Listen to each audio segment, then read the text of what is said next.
Absolutely. That without a doubt, that gun should have been found at some point before the point that it was found.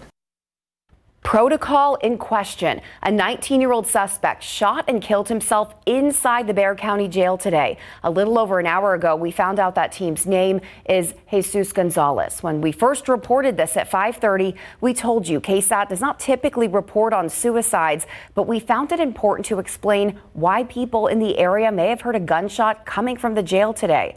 It also raises public safety questions about how a gun made it into what's supposed to be a secure area. The night team's Daniela Ibarra poured through SAPD policy and found out police should have found the gun before the teen made it to jail. A 19-year-old man walked into the Bexar County Jail this afternoon to be booked. 6 minutes later, he was dead. It's pretty apparent to us that it appears to be a suicide. Bexar County Sheriff Javier Salazar says emergency crews responded to the jail just after noon.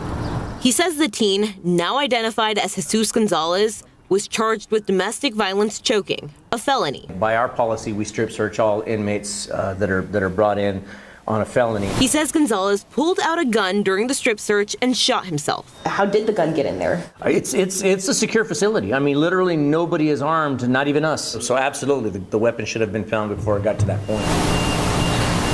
San Antonio police say an officer arrested the teen this morning on a warrant and took him to the jail. SAPD policy shows officers are responsible for searching those they arrest for weapons, dangerous objects, contraband, or evidence. The policy says transporting officers are held accountable for any prisoners who get to a detention facility with any of those items. Clearly, a weapon was missed. We've requested to speak with Police Chief William McManus about this. Today, we emailed police asking if the arresting officer found any guns on the teen before bringing him to jail and if any action is being taken. So far, we haven't gotten any answers. All we can assume at this point is that he came into the facility with the weapon hidden under several layers of clothing, but still, absolutely, the weapon should have been found before that.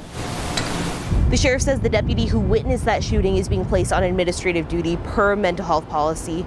He also says all the deputies that were in that section of the jail were unarmed and no one was hurt. In San Antonio, Daniela Ibarra, KSAT 12 News. Thank you for watching KSAT. If you're watching on YouTube, be sure to like and subscribe so that you can stay up to date with San Antonio's latest news and weather.